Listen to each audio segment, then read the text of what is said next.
자, 다음 마태복음 26장 27절에서 28절까지 말씀을 보겠습니다.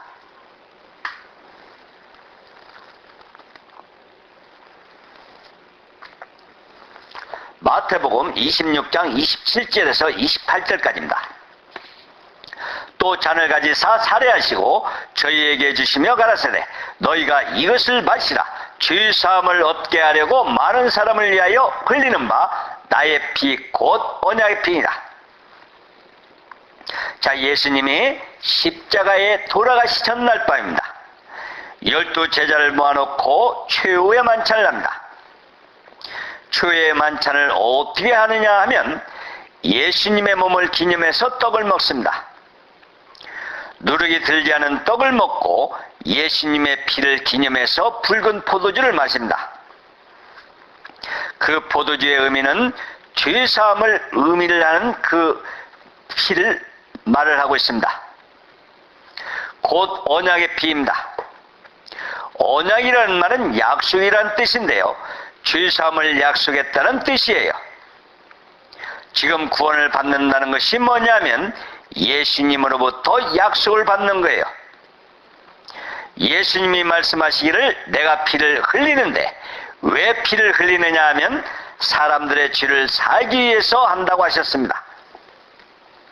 그러고는 예수님의 피는 약속의 피라고 말씀을 하셨습니다.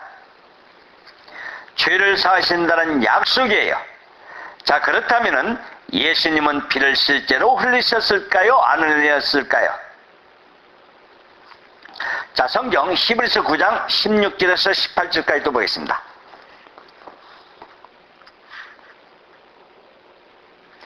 히브리서 9장 16절에서 18절입니다. 유언은 유언한 자가 죽어야 되나니 유언은 그 사람이 죽은 후에야 견고한즉 유언한 자가 살았을 때는 언제든지 효력이 없느니라. 이러므로 첫 언약도 피 없이 세운 것이 아니니. 자, 여기에 유언 이야기가 나옵니다. 한 아버지가 있습니다. 그 아버지에게 아들이 둘이 있는데 아버지가 죽고 나면은 재산 때문에 싸울까봐 아버지가 유언장을 하나 써놓았습니다. 내가 죽은 후에는 맏아들은 어디에 있는 무엇을 갖고 둘째 아들은 무엇을 가져라고 유언을 써놓았어요. 그러면은 그 유언이 언제부터 효력이 있습니까? 당연히 죽은 후부터입니다. 그 유언은 죽지 않으면 효력이 없어요. 그런데 둘째 아들이 마음이 나쁜 놈이라서 생각하기를 저 영감이 빨리 죽어야 되는데 계속 살아있다고 생각을 합니다. 자, 그러면은 예수님은 그 유언을 하신 대로 돌아가셨습니다. 그러면 그 예수님의 유언이 효력이 있습니까? 없습니까? 당연히 있습니다. 그런데 왜 안 된 것처럼 매 새벽마다 내 죄 용서해 주십시오라며 울고불고 합니까? 그런 사람은 유언이 이미 이루어진 것을 모르는 사람들이에요. 예수님이 피를 흘리시면 분명히 죄가 사해진다고 유언을 하셨습니다. 분명히 유언은 효력이 있습니다. 그런데 왜 사해지지 않은 것처럼 왜 지금도 걱정을 하고 용서해달라고 하느냐, 그 말입니다. 그것은 안 믿기 때문에 그런 것이에요. 구원이란 믿음으로 받는다는 것을 아셔야 되겠습니다. 우리는 부동산 매매를 할 때 토지 문서를 작성을 합니다. 그때 도장이 없으면 효력이 없어요. 도장이 있어야 됩니다. 도장을 찍고 나면 변경할 수가 없어요. 그런데 예수님은 피로써 도장을 찍으셨습니다. 죄를 사하여 준다고 하시는 그것을요. 하지만 아직도 사람들은 그것을 못 믿는 겁니다. 사실은 이미 2000년 전에 이 세상의 세상 사람들의 죄가 예수님의 피로 말미암아 사해져 있습니다. 그렇지만 사람들이 이걸 믿지 못하기 때문에 죄죄죄 합니다. 자, 여기 9장 12절을 또 보겠습니다. 염소의 송아지의 피로 아니하고 오직 자기 피로 영원한 속죄를 이루사 단번에 성소에 들어가셨느니라. 자, 여기서 자기의 피는 예수님의 피를 말합니다. 오직 예수님의 피로 영원한 속죄를 이루사 예수님의 피로 죄를 다 용서해버렸어요. 예수님이 대신 죄 갚음을 해주고 우리 죄인을 예수님이 사버렸습니다.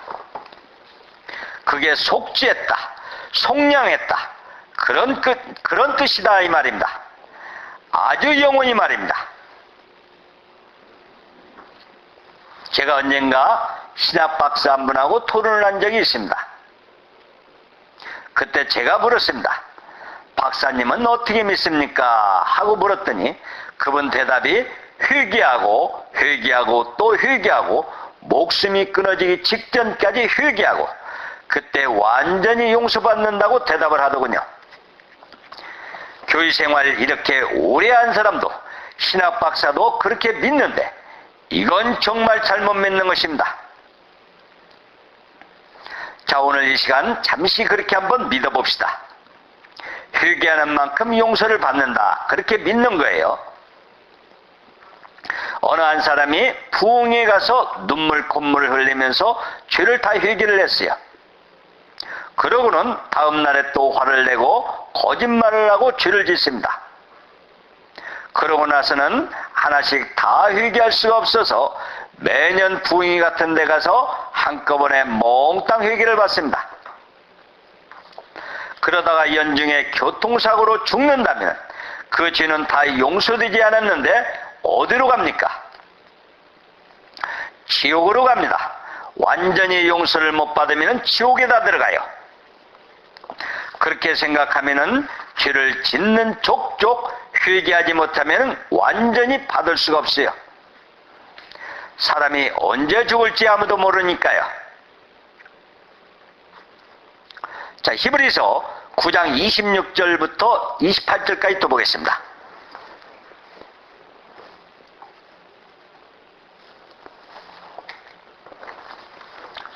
히브리서 9장 26절서부터 28절까지입니다. 그리하면 그가 세상을 창조할 때부터 자주 고난을 받았어야 할 것이로되 이제 자기를 단번에 제사로 드려 죄를 없게 하시려고 세상 끝에 나타나셨느니라.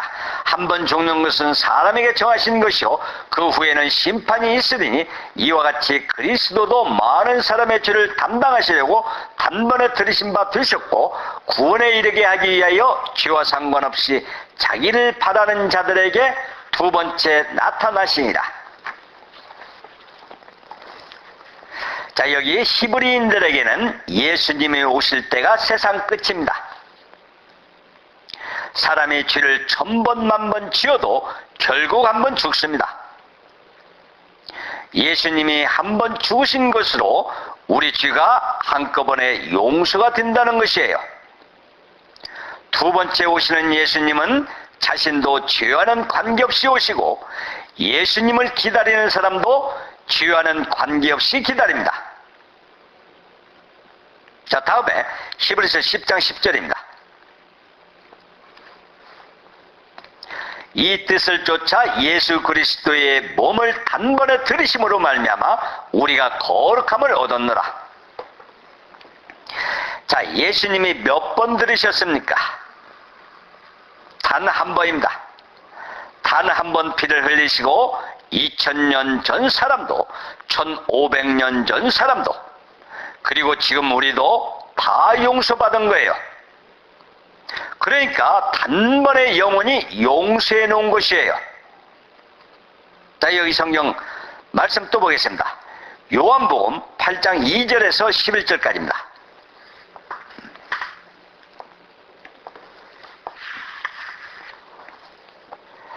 요한복음 8장 2절에서 11절까지입니다.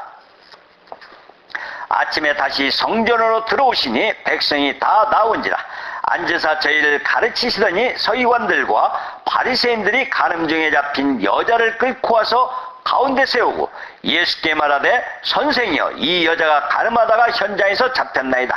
모세는 율법에 이러한 여자를 돌로 치라 명하였거니와 선생은 어떻게 말하겠나이까.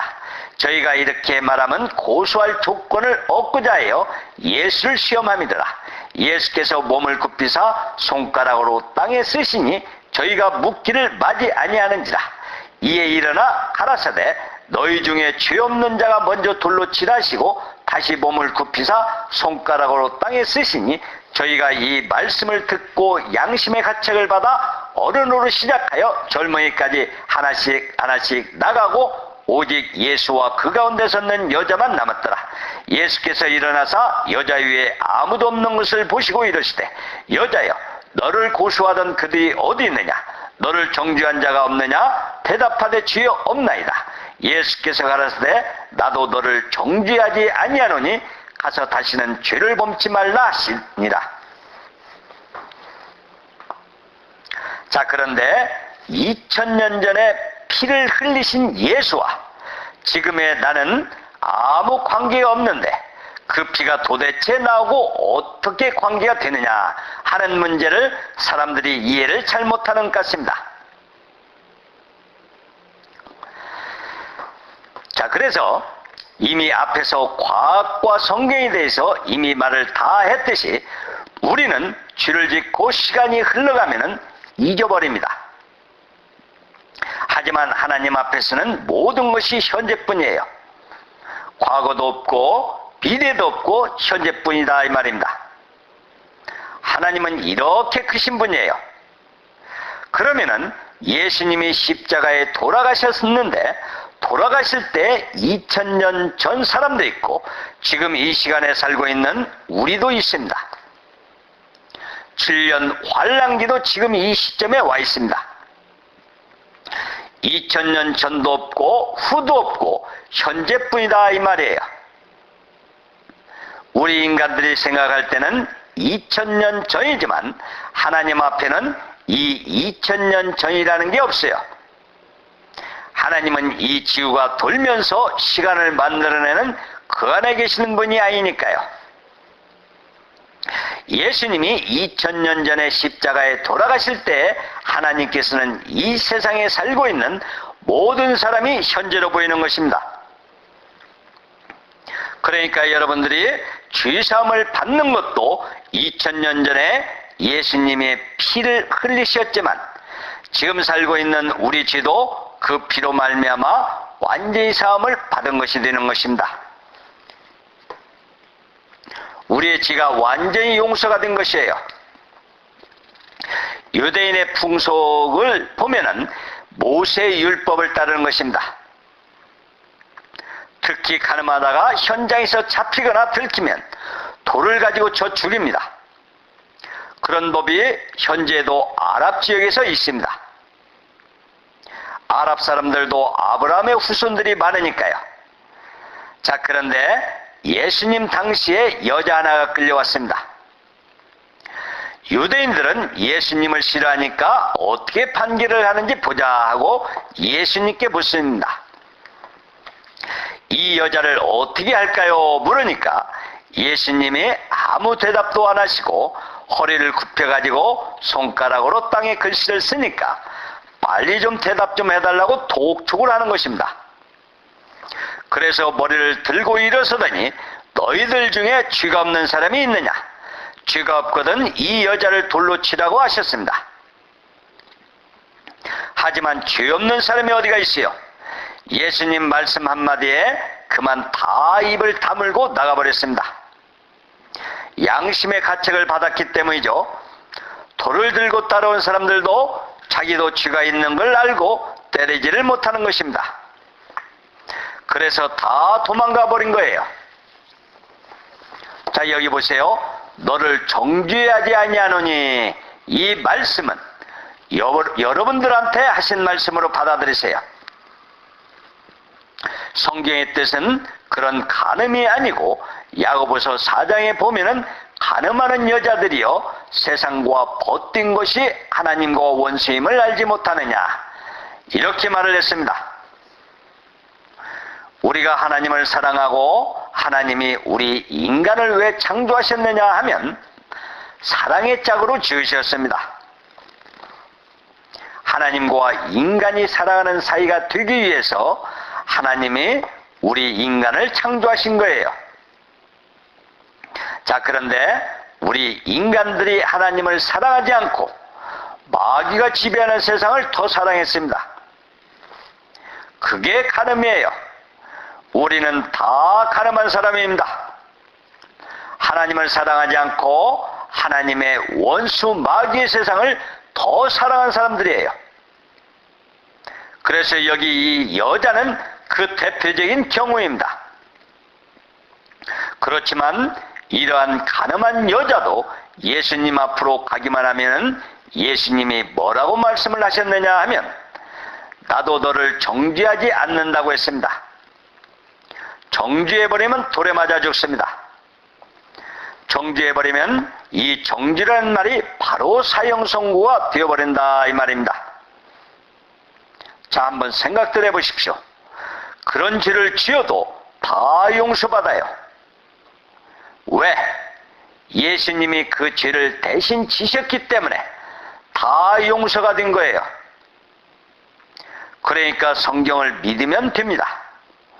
나도 너를 정죄하지 아니하노니 이 말씀은 바로 여러분에게 한 말씀으로 받아들이세요. 정죄하지 않으면 지옥에 가지 않습니다. 예수님은 그런 분으로 오신 거예요. 이렇게 여러분의 죄를 책임지시고 여러분을 용서해 주시려고 오신 거예요. 그래서 우리가 그 예수님을 내 구원자로 나의 구주로 믿으라 이것입니다. 그런데 딱 한 가지 용서 못 받는 것이 있어요. 믿지 않는 자는 용서를 못 받습니다. 믿지 않으면 용서가 안 돼요. 그러니 얼마나 좋습니까? 믿으면 모든 것이 끝나는데 말입니다. 자, 성경 누가복음 15장 11절서부터 24절까지 말씀을 또 보겠습니다.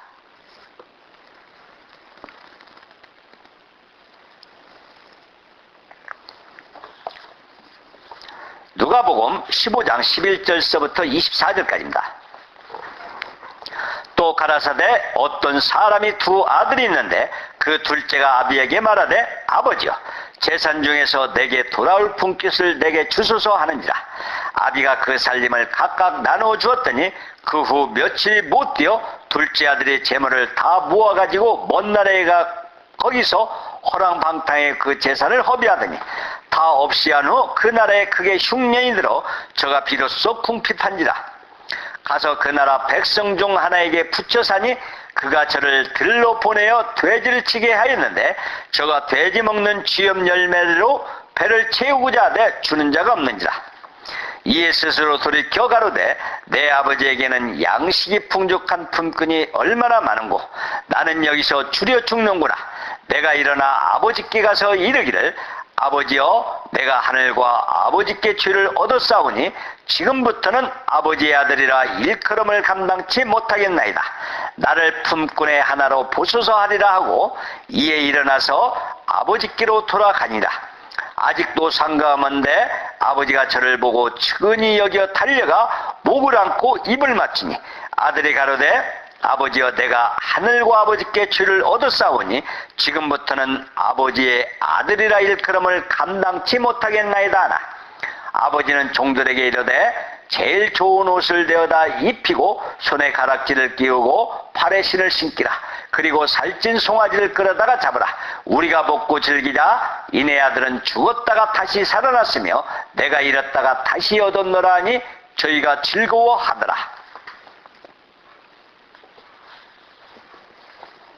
자, 여기 누가복음 15장 처음부터 보면은 목자가 잃은 양을 찾는 비유가 있습니다.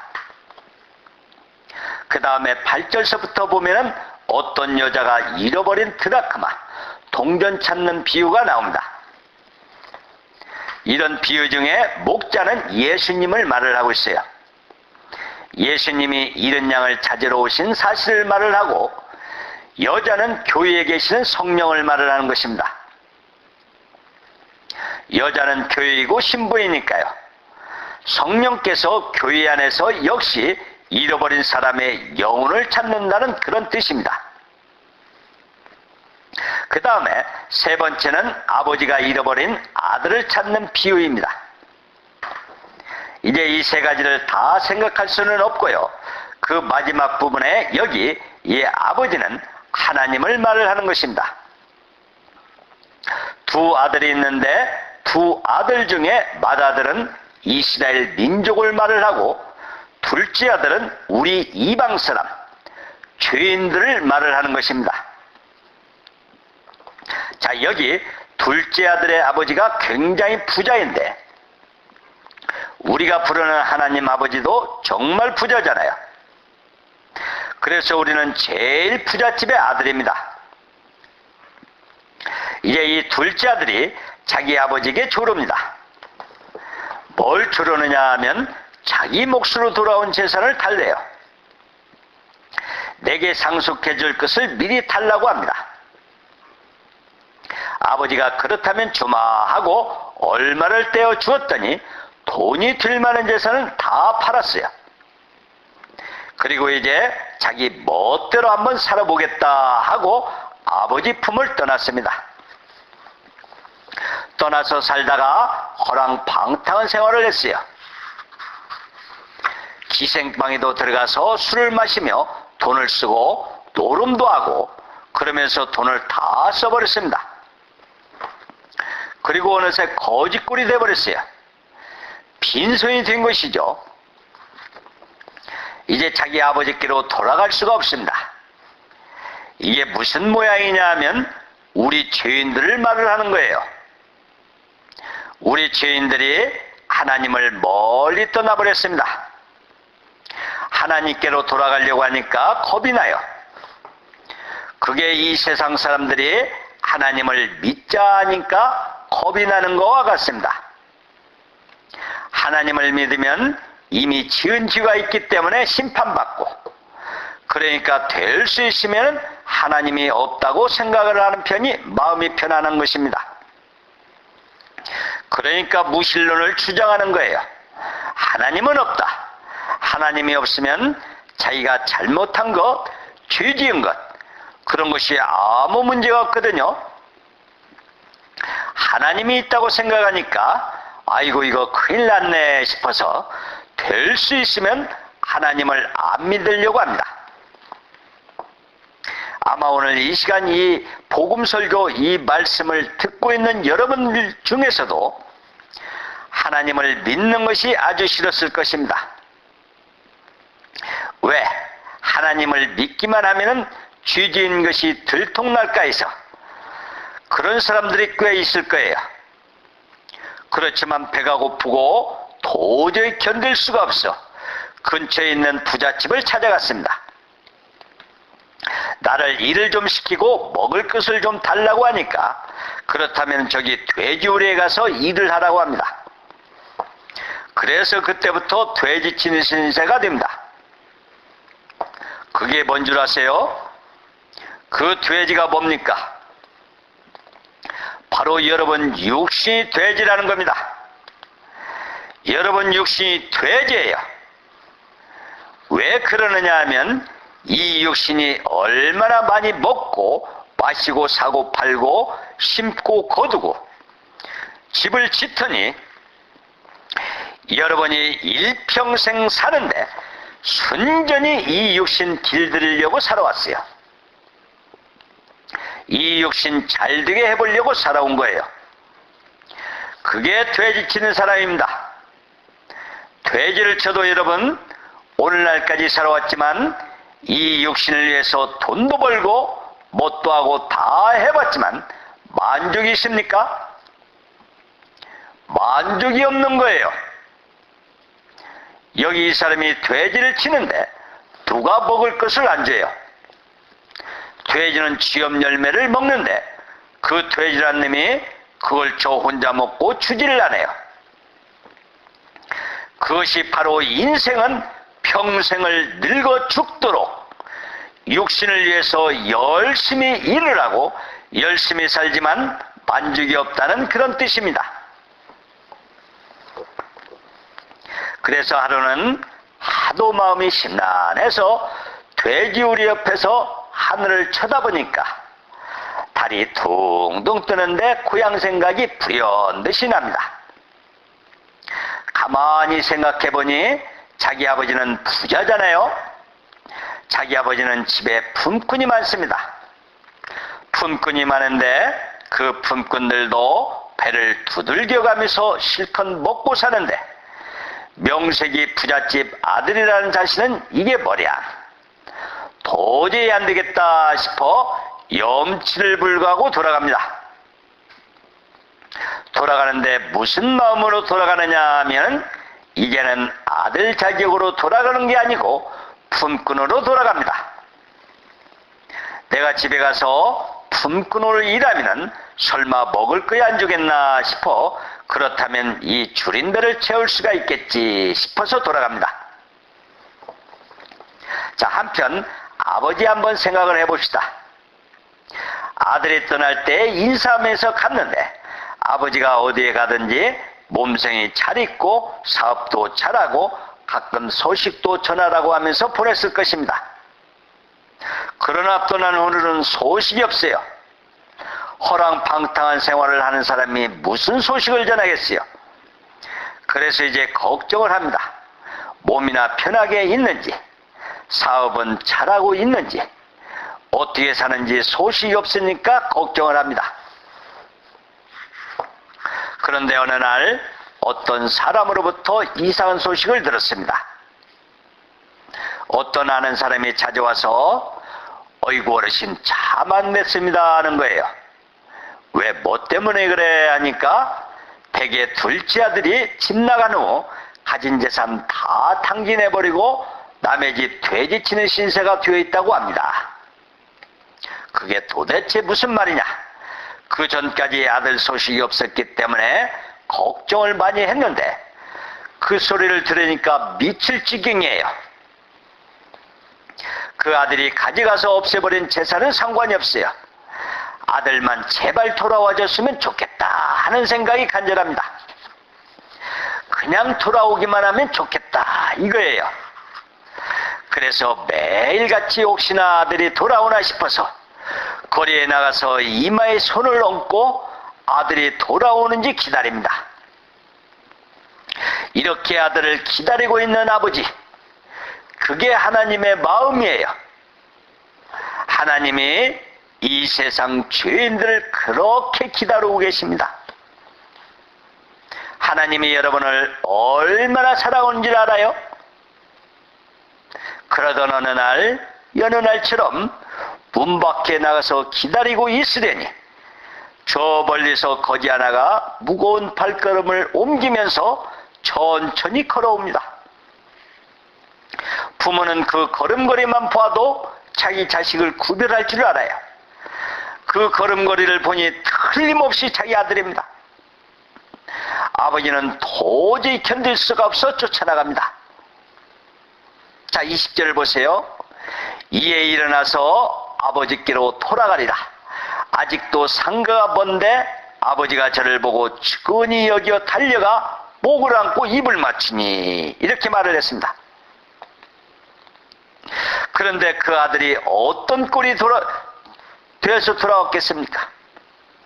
옷은 다 떨어지고 너불너불하고 돼지 치다 왔으니까 돼지등이 묻어가지고 냄새도 날 것입니다. 언제 무슨 모욕을 했겠어요?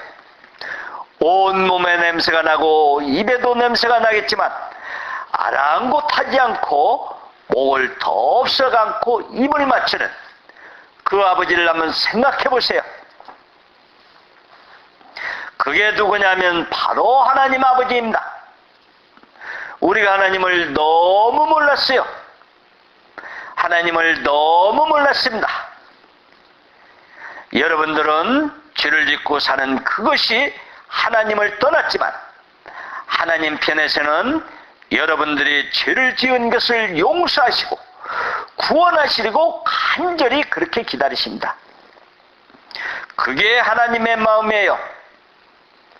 아들이 생각하는 그런 아버지가 아닙니다. 아들이 생각할 때는 무섭고 아들 취급도 안 해줄 것이고 호통을 치면서 사라지라고 하는 엄한 아버지일 거라 생각했는데 그렇지가 않잖아요. 달려와서 목을 안고 입을 맞추는 그런 아버지입니다. 왜 이 말씀을 성경에 기록을 했느냐 하면 하나님의 마음을 그려놓은 거예요. 하나님의 마음을 이 비유 속에 나타내고 있는 것입니다.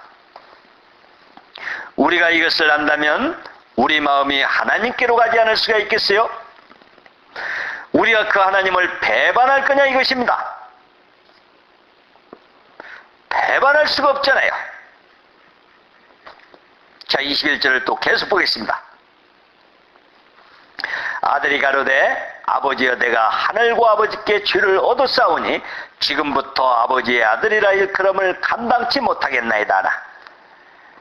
자, 이제 아버지를 만나 이제 나를 품꾼의 하나로 봐달라고 말을 할 참인데 아들이 감당치 못하겠나이다 하니까 아버지는 무슨 소리를 하느냐, 그 말을 중지시켜버렸습니다. 그런 소리 하지 마라, 쓸데없는 소리다 하면서 아버지는 종들에게 제일 좋은 옷을 내어다가 입히라고 합니다. 자, 그렇다면 여기서 하나 물어봅시다. 제일 좋은 옷이 무슨 옷일까요? 네, 바로 구원의 옷을 말합니다. 우리 마음이 벌거숭이고 부끄럽고 허탈감이 있고 두려움이 있습니다. 하지만 이 옷을 입어버리면 모든 것이 사라지는데 여기 제일 좋은 옷, 이 옷을 입어버리면 모든 것이 사라져버려요. 제일 좋은 옷이 어떤 옷이냐면 바로 구원의 옷을 말합니다. 가락지는 약속입니다. 손에 가락지를 끼우고 발에 신을 신겨라. 에베소 6장에 보면은 복음에 예비한 것으로 신을 신고라고 했는데 그게 복음의 시입니다. 자, 23절과 24절을 계속 보겠습니다. 그리고 살찐 송아지를 끌어다가 잡아라. 우리가 먹고 즐기자. 이내 아들은 죽었다가 다시 살아났으며 내가 잃었다가 다시 얻었노라 하니 저희가 즐거워하더라. 자, 살찐 소를 잡는다는 말은 예수님을 말합니다. 하나님 아버지와 당자 아들이 십자가 안에서 만납니다. 여기서 하나 물어봅시다. 많은 사람이 예수를 믿는데 어떻게 믿느냐 하면은 회개하면서 용서해준다 이렇게 믿어요. 이 아들도 아버지여 내가 하늘과 아버지께 죄를 얻었습니다 라고 했습니다. 그것이 회개입니다. 나를 이제 품꾼의 하나로 써달라고 하는 것은 지금 많은 예수 믿는 사람들이 전부 품꾼이에요. 그러나 품꾼하고 아들은 다릅니다. 그런데 이 아버지에게 아들이 돌아와서 내가 잘못했습니다 하고 하늘과 아버지께 죄를 얻었습니다 하면서 비니까 용서를 했을까요? 그렇지 않으면 그 아들이 돌아오기 전에 용서를 해놨을까요? 돌아오기 전에 용서를 했습니다.